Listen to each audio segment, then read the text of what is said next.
Today we are going to do section 6.3.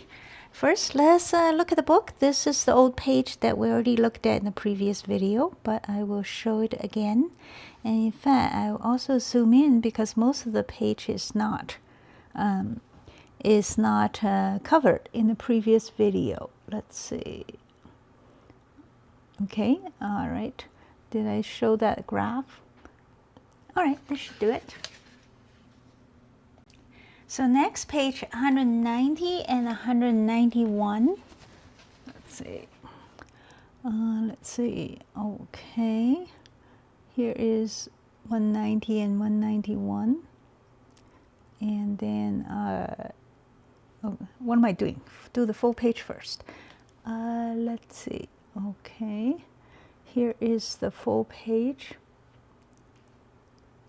And then the top.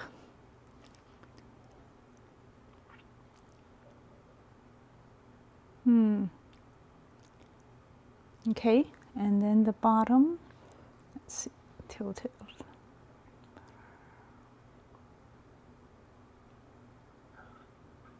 All right, that should do it. Okay, so now let's start on section 6.3 on page 188. We are going to somehow prove theorem 2 on this page, which says that the double integral happens to be the same as the iterated integral, well, under certain beneficial conditions. Now, please read the first paragraph yourself up here, okay? And then we'll continue with the theorem 2. So to prove that, we'll assume that f is continuous in the closed region, and then our x is defined in such a way that our x is always, let's see, is straight on two sides, right? And then has two functions that are continuous, that's defining the top and bottom boundary, and together then we have something called an Rx. And now, if that is the case, then we will prove that the double integral equals to the iterated integral, which we do know how to solve, okay? The double integral, we have to go back to the limits, and that's just going to wear us out. So to do this, then first we're going to point out remind you that phi and psi are not just any old function. They are continuous on the closed interval, plus one is less than the other on the open interval. It's okay if they're equal on the ends, okay?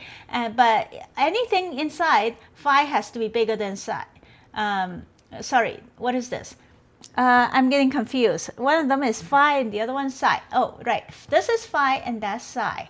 All right, so this has to be less than that because we want our area to make sense and not have any confusions or complications. So right now our definition is defined in a very small way. So now that we have all those conditions taken care of, we're considering some point A, okay? That's below both phi and psi, all below, like way below. So that let's draw a line across A, so that A is less than phi and A is less than psi, like all of it from A to B. Now at that point, then we have this situation. So from the point A to the point psi, we have this region down here, okay, and we'll call that region R prime. And similarly, from point A to point this is phi, okay, that's psi.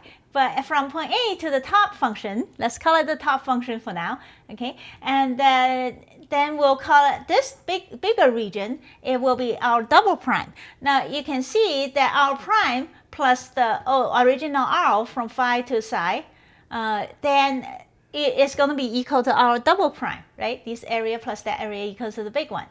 And then, as a result, now let's imagine the theorem is proved, okay? For the situation where phi is replaced by this constant A.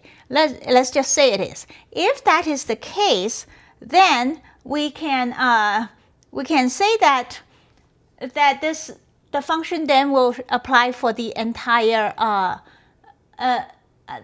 the original theorem. That is, if we can prove that the theorem works if one part is constant, then the theorem works when both parts are variable functions. Now, the way we show that is like this. First, we're going to extend the definition of f. F is in here, right? We're going to extend the definition f down to a such that it's continuous all the way through. The way to extend it is anything that's passed here, like whatever value it is at this edge, we'll continue to call it that all the way down, right? The same. So it's the same. And whatever value f is here, then we'll call it the same all the way down. So all the vertical lines have the same value for the extended f. That way it'll be continuous because it was continuous all the way along the edge. So it just stays that way, right? It basically, you come to the edge of this cliff, okay? And then we'll just extend the bridge, level bridge, all the way down to A. Okay, however high up this point is, we'll build a level bridge that goes all the way to the point A. So then this area won't be level, but it will be the same going. But the height will be the same going this direction. So it goes like that.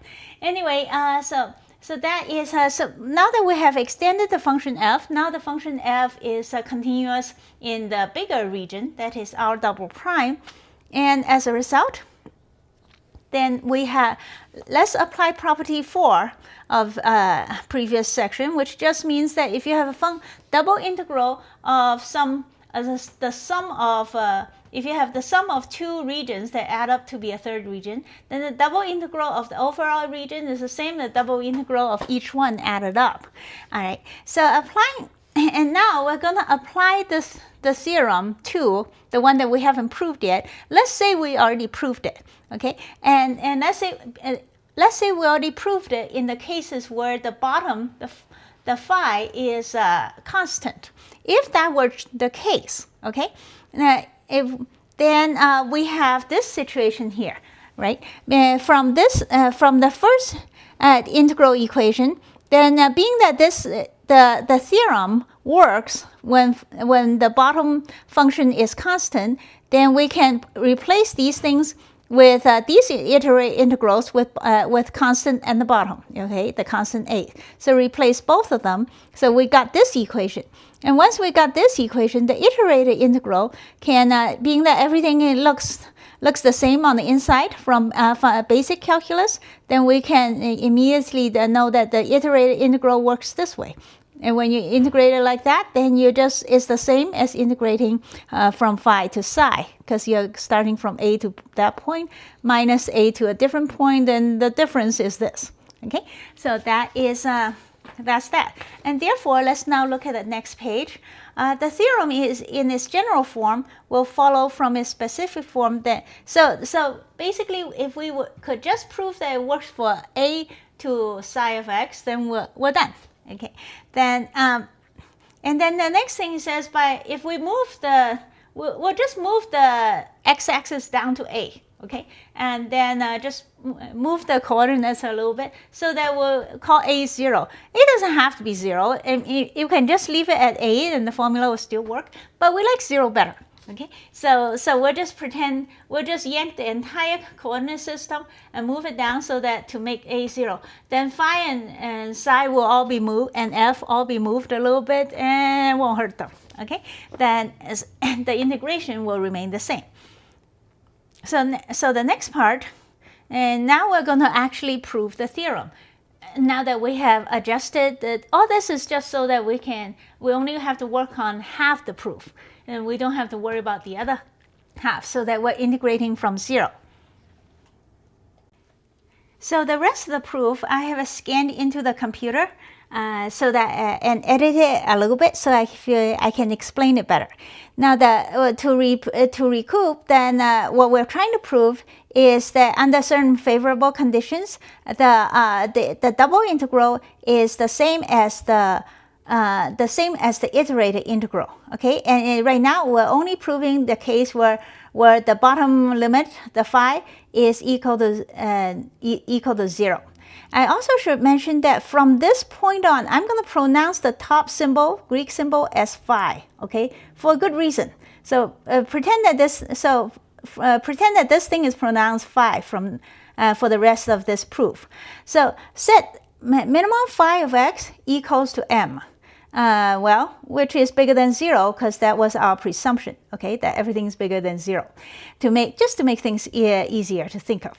So, and this is the minimum for the entire range from a to b. That's the minimum of phi of x. Next, we're going to define big F of x equals to the integral from 0 to phi of x, f of xy dy. If we define it that way, the big F will be continuous from in the entire range. Now, how do we know that? This is very similar to the fundamental theorem that we've had before, but not the same, identical though, because there's an x here and an x in here, which we didn't deal with in the fundamental theorem. We will deal with it. We'll prove this thing later. Okay, so right now let's just accept that there's an extra x in there isn't hurting anything. So next, we'll define delta x as b minus a divided by n. That is, the entire range is going to be divided into n parts. We'll talk about what n is later. Next, we will take we will say that because big F is continuous, the integral of big F from a to b will be the limit of the sum of the bunch of delta x's times f sum of f psi k, right? When psi k is something between xk minus 1 and xk. That is by the, of course, that is, what is that? Well, that is by the definition, I think. Yeah, that's just the definition of the integration. All right, so next, in this case, xk minus 1 will be defined, delta being the delta x is b minus a over n, then xk minus 1 will be a plus k minus 1 delta x. Okay, please work this out yourself. And then which is less than psi of k, which is less than a plus k times delta x, and that is just xk. So that is this all works out because of this definition. Okay, and then.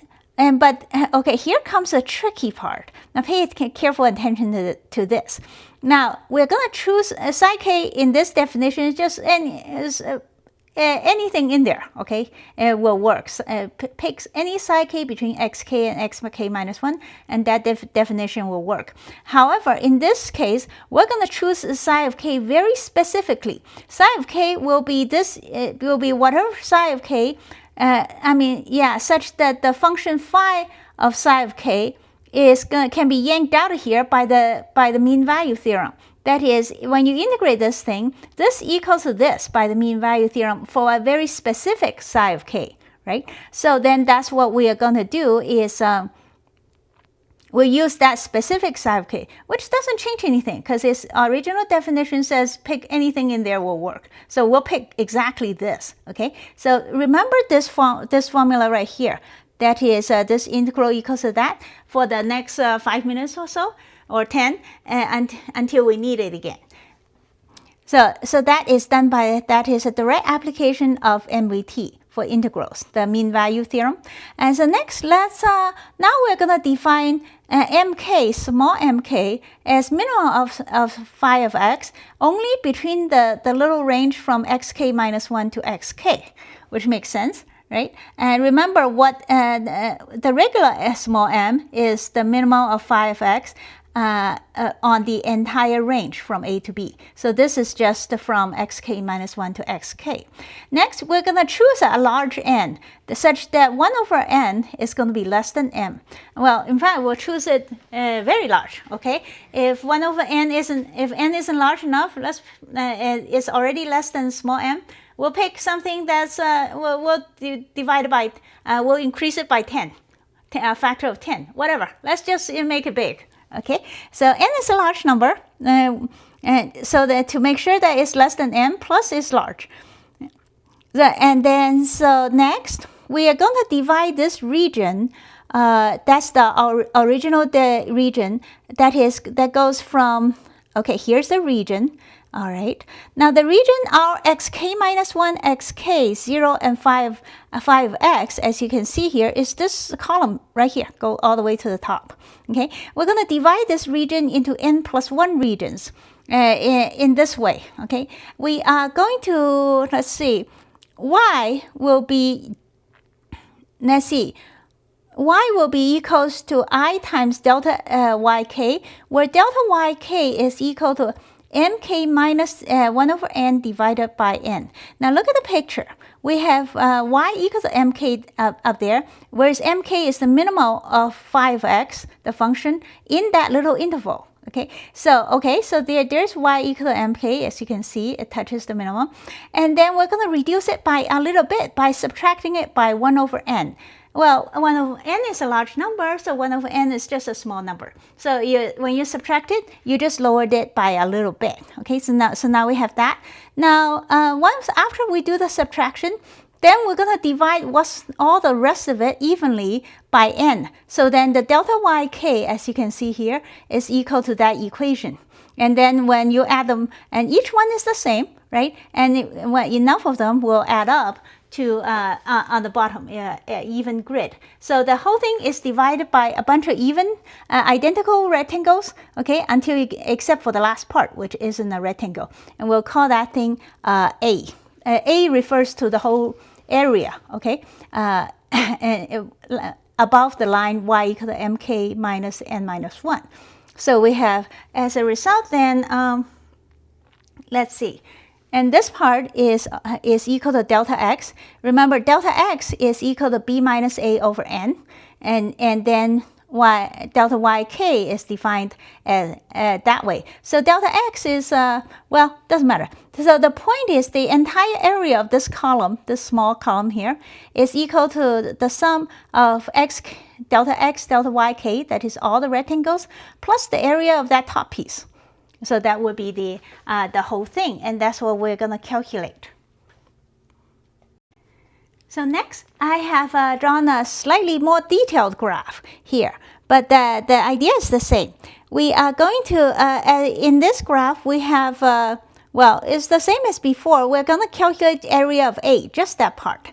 Now, the area of A, theoretically, it will be the 5x on top minus the bottom line, which is y equal to mk minus 1, n to the power minus 1. Okay, we just take this, take the subtraction and then integrate it from xk minus 1 to xk. That's the left and right range, which is exactly what it says here.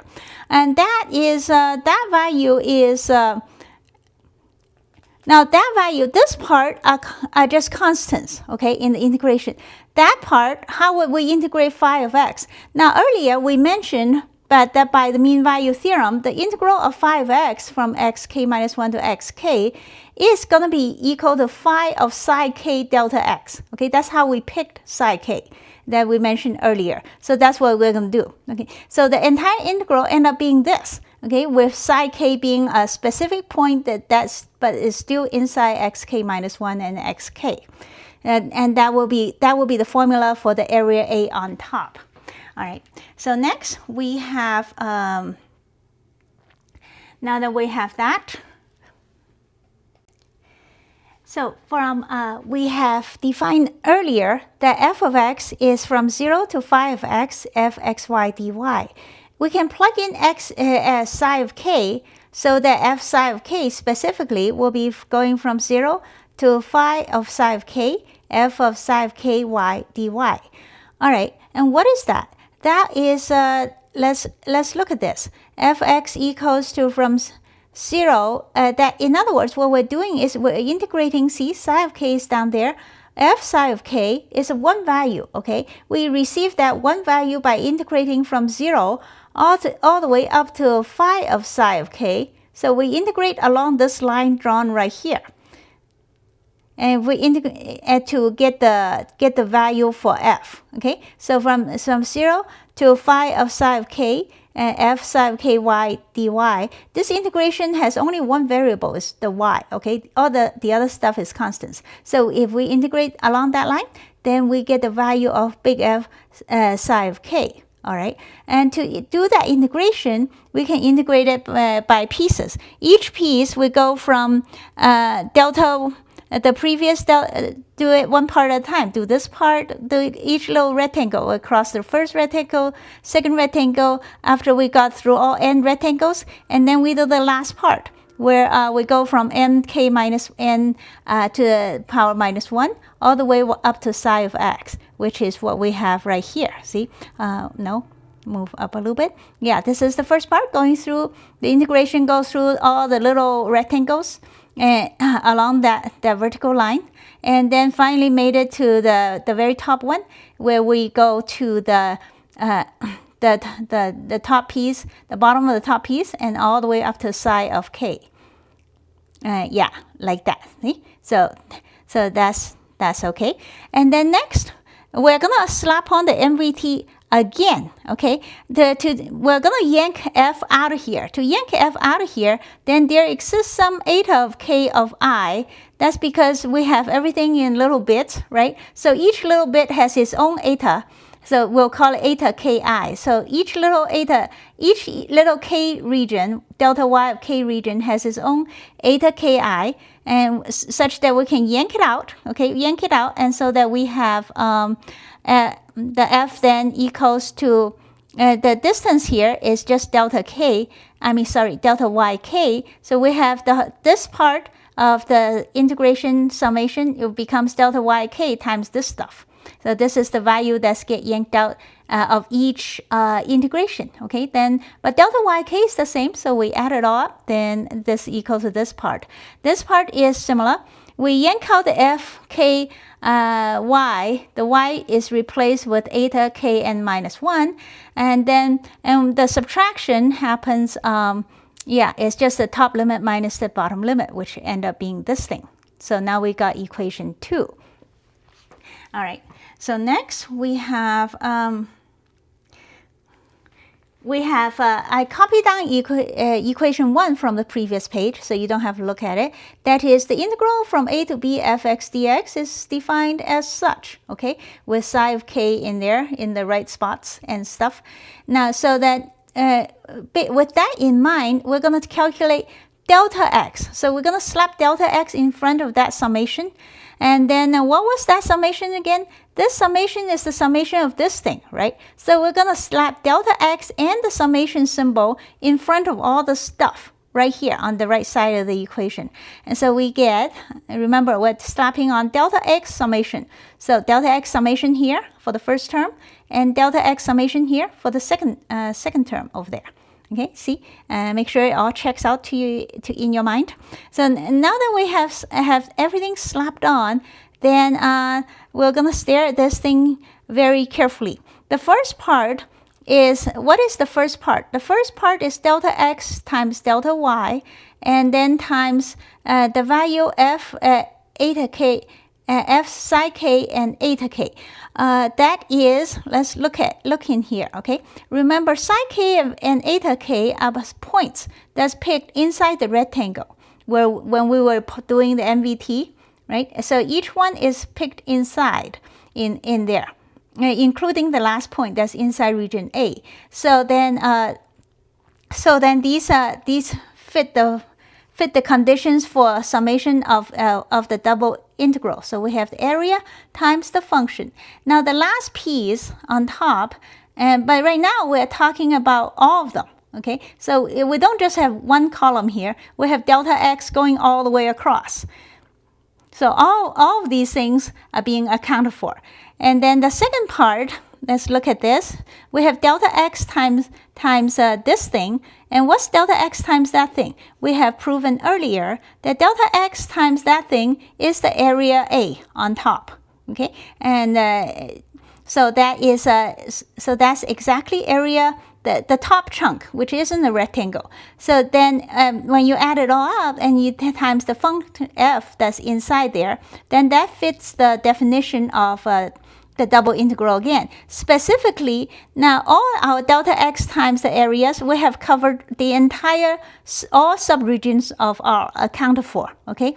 That is the triangle, which is the subdivision of our region R, is each subregion is being multiplied by some function fxy that's inside the subregion, which means that it fits the definition of delta x sum of f psi k, which is this thing, is equal to the function times the little area that it belongs to, and we can add it all up to cover the entire thing. Yeah, because delta sk is delta x times delta yk, or the other thing. Okay, it's all covered. Delta sk represents all that stuff. So if we add them all up, then it will cover everything that needs to be covered is going to be covered, basically, is what that means. All right, so at this point, we will argue that as n goes to infinity, the maximum, the diameter of each triangle, each little area will go to 0. Okay, and that's because the way things are defined. Delta x is defined by something divided by n, so is delta y. So as n goes to infinity, delta x and delta y k's are all going to 0. And then mk is the minimum of phi of psi inside this range, and therefore that's going to go to phi of x, being the phi of x is continuous, so it just gets close. The difference becomes smaller and smaller. And there is yet another thing to consider, but we'll think about this more. Okay, to make sure all parts are collapsing. It's to go in more detail, we will do it in problem 8 and 9 in our homework. So right now we'll just settle for the magnitude of all subregions are going, and not magnitude, diameter. The diameters of all subregions are collapsing to 0. All right. So now, so the next thing we need to remember is the double integral is defined such, okay, which is exactly that thing.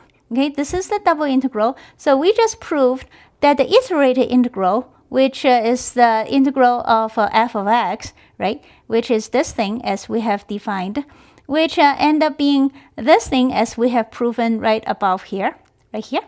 And that is going to be equal to the sum as the magnitude go to 0 of the each function f times delta sk. I think we also have written up here. Okay, I just copied this again. So this thing being copied down here, which is the double integral. Therefore, we have proven that the iterated integral equals to double integral under certain favorable conditions. Okay. So next, let's go to page 190 and section 3.2. We have some examples. Example A is quite straightforward, so please do that one yourself. And so I'll move on to talk about example B, where we're finding the volume of a sphere. Okay, so then the volume of a sphere, of course, is given the equation as such. And as such, let's crank it out again, right? So let's see, I have it done right here. Example B, we have write down the equation. We integrate it. Well, I'll let b equals the square root of a squared minus x squared, just to keep things a little simpler, maybe. And so once we do that, we have this equation, and then we need to integrate that equation. Now that might look, you might not remember how do I integrate that? Well, I don't remember that either. It's in a rule in the calculus books. Okay, for example, it's in page 703 and calculus 1. It's also in 2 and 3, but on maybe different pages. It's rule number 85, where this kind of stuff will integrate into that. And once we plug it in, and so on, we have equals to something like this, which then eventually I got it to be the right answer. Now I tried to plug this thing into the Wolfram calculator, but it couldn't take it. Okay, that's why I had to do it by hand. So once that part is okay, then it was able to do this part with all symbols and everything. So and be able to and came up with this answer, which is, as we know, the formula for the volume of some sphere. So that marks the end of this section for homework, which is on page 191.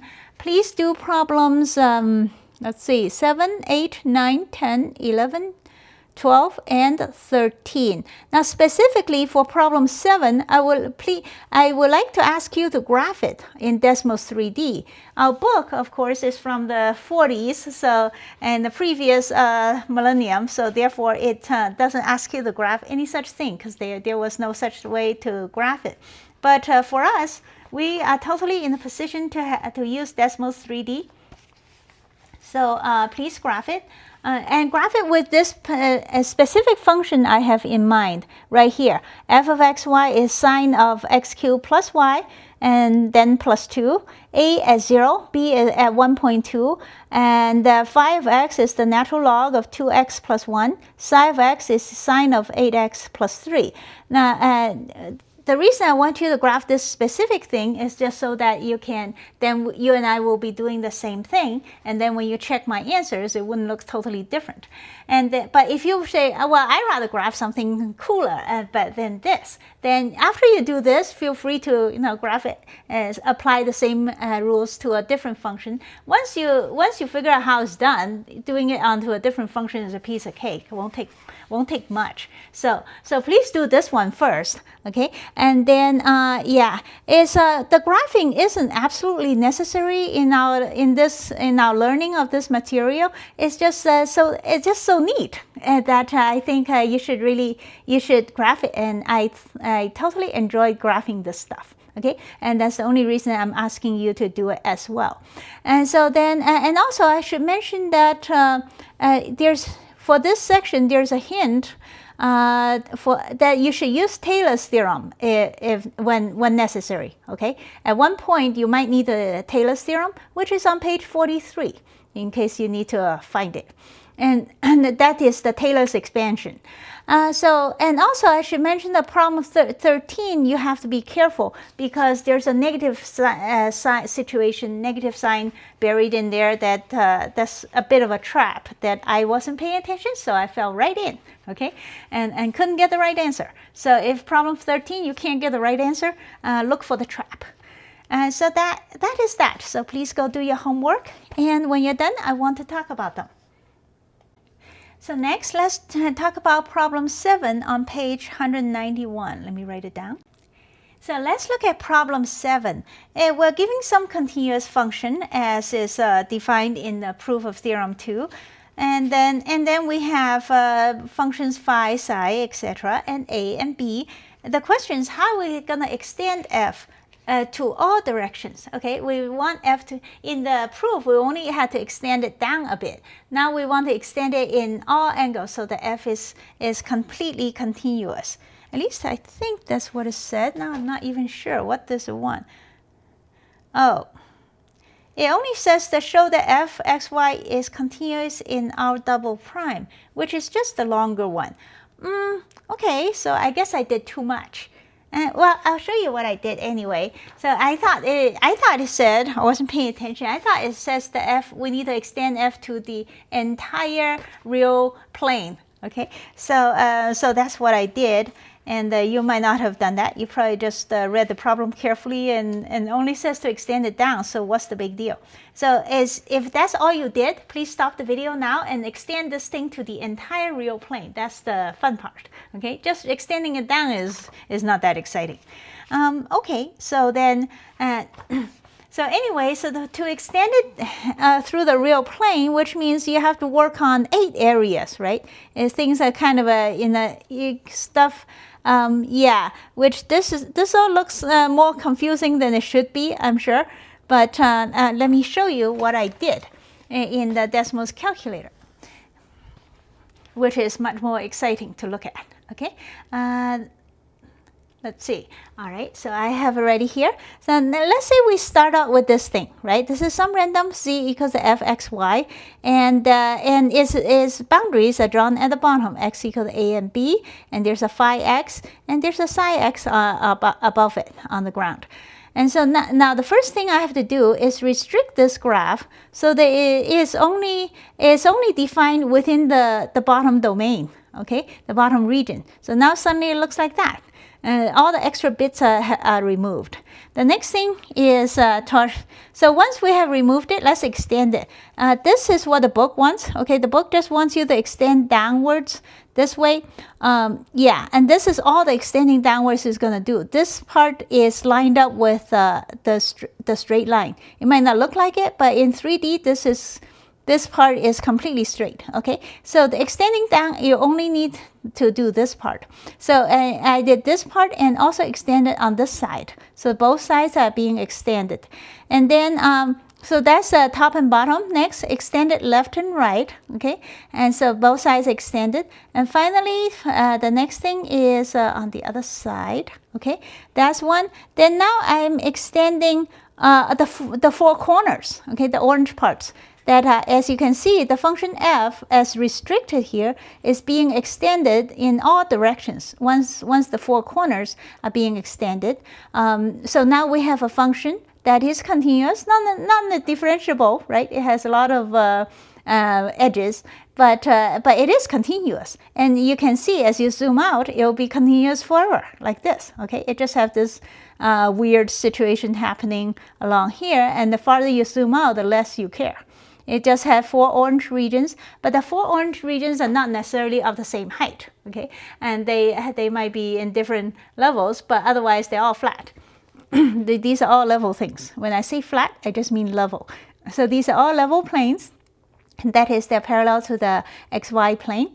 And that's what this function looks like. And that is, this is what it looks like that from a different angle. As you can see, that is, yeah, from these angles, it looks almost like the green parts are the same on both sides. They're not, okay? The green parts are completely unrelated on both sides. As you can see from this angle, and then it looks quite neat. And I thought it was cool to do this. So any function you can thus change it so that you can extend it to the entire plane from all directions. Okay, any continuous function that is a function continuous in a closed region that's our x or y, then in that kind of closed region. Can it extend for any closed region? I'm not sure. Okay, that there's more thinking involved in that and more details to worry about, so let's not think about it. This is just for some regular closed region where phi and psi are continuous and one is bigger than the other all the time, and the function f is continuous and so all the fairly nice conditions, then we're able to extend it. Not that you need to extend it, I just thought it was cool that we're able to draw this thing. See, years ago when I was taking this type of thing, we couldn't draw any such thing, right? So this is very nice, and I enjoy doing that. So that's that for problem 7. Next, problem 8 and 9 has to do with making sure that the stuff is collapsing. That is, the diameter in the proof of theorem 2 is actually diameter of the triangle is subdivisions are actually collapsing like it should, which is okay. Okay, it's pretty straightforward, so I'm not going to talk about it, but I'll show it to you if you have any questions. It's just well, things are collapsing. What can I say? There is not much to say to that. And with these two, then you can prove that the height, both the width and the height of that A piece, the piece that's called A on top, is collapsing, and therefore diameter is indeed collapsing. All right, so next let's look at problem 10. That's just a repeat of the theorem 2, but in terms of y rather than x. So you just basically swap y for x, and that should do it, I think. Something like this. And so next, problem 11, we have a short little thing where you have to integrate. So to integrate this way, you draw up the graph, and very soon you realize that the R has to be some kind of triangle with vertices at these points, and that should do it. And that's a very specific triangle where this trick is going to work. Anyway, so that is, yeah. So next, let's look at problem 12. Problem 12 is an interesting problem that doesn't seem to have anything to do with what we're doing right now, but it's still interesting, so let's do it. The trick is to first realize that the function f's as 0 or equal to 0, because of the way it's defined. And then we can write out a couple of them to see what they look like. And then let's move on and say, let's gx equal to f, okay? And then by the fundamental theorem of calculus, that is gx equal to the last one.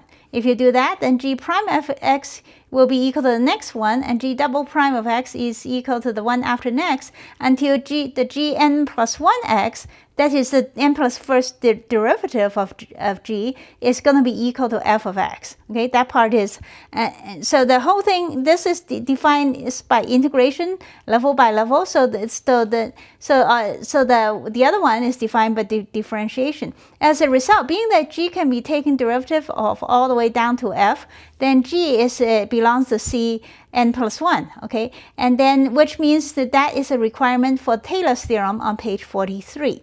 Once you apply Taylor's theorem, and remembering that the g of each value, gk at each gk at 0, which is f at 0, equals to 0. So the Taylor's formula, this part all vanishes, and we only got this thing left.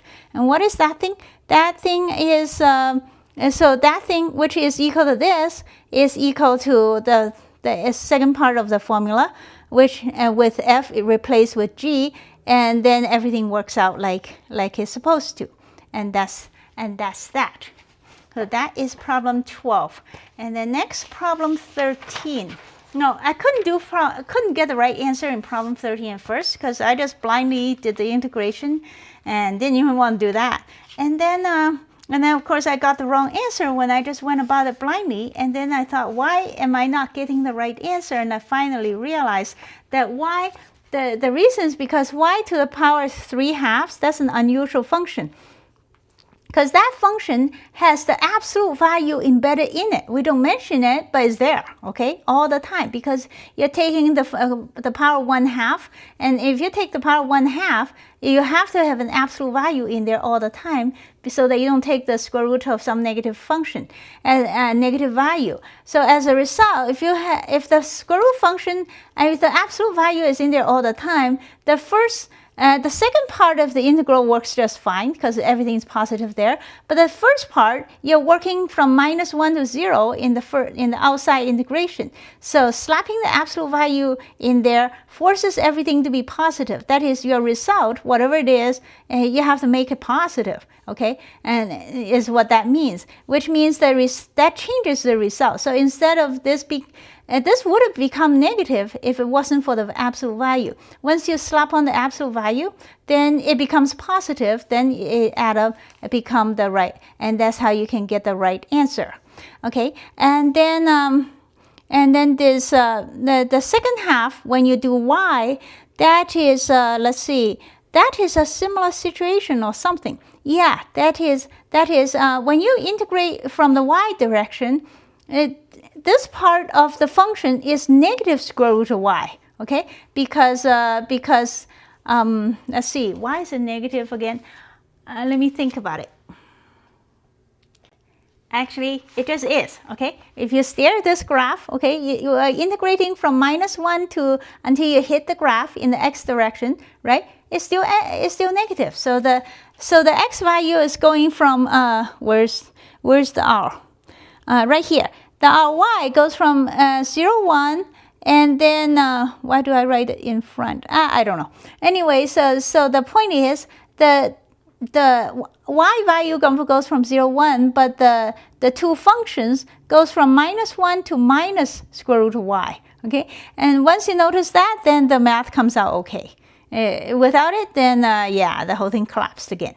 So that is the value calculating from the y direction, which is the same as the one calculating from the x direction. And that is, okay, that is all of problem 13, and also the end of this section.